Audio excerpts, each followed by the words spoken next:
Hi, it's Sarah, and as some of you will probably know, this weekend I took my daughter off to university for her second year, where she actually moved into a house. It's a really beautiful house, actually. She's very, very lucky.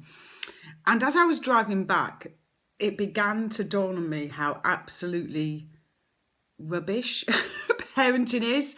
I can't think of another word. Well, I can, but it would involve me swearing. Let me tell you what I mean, is that we have our children for so long, and we spend so long worrying about whether we're doing a great job, and is what we're about to do going to make them responsible, or make them entitled. We worry about everything, and then we only get one reward, and that reward is they leave us, and they're quite happy to leave us. I don't know who would actually volunteer for a job like that, but we do. And so as I drove back, I realised that, I'd spent sort of 19 years bringing Bronte up to be rewarded with her leaving me, which is okay because that's our job.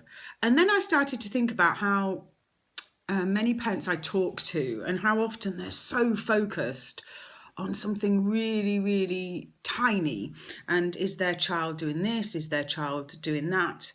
And I began to realise actually how simple, in a way, and I'm putting that in inverted commas, parenting is. I think we have three jobs as parents. One is to love our children. My cat is making the camera shake, just so you know. One is to love our children. The next is to protect them. And the third, most important thing, is to... So she's licking herself and scratching, so it's making the camera move.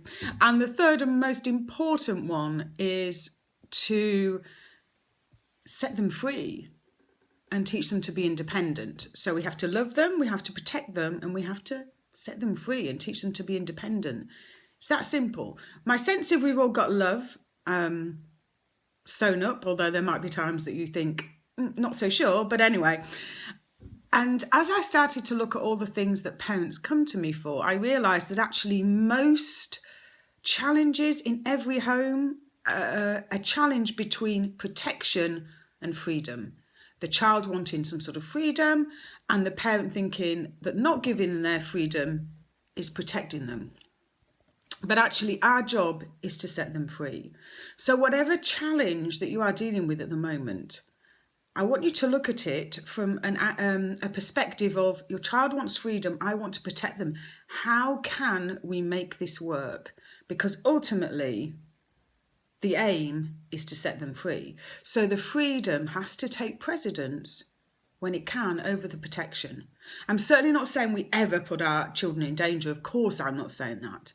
But I think when we look at it like freedom and protection, it gives a different sort of perspective on it, because quite often what we do as parents is see everything our teenager does as disrespectful or a fight for independence, and it's not. It's just they want freedom, we want to protect them, but the ultimate job of parenting is to set your child free.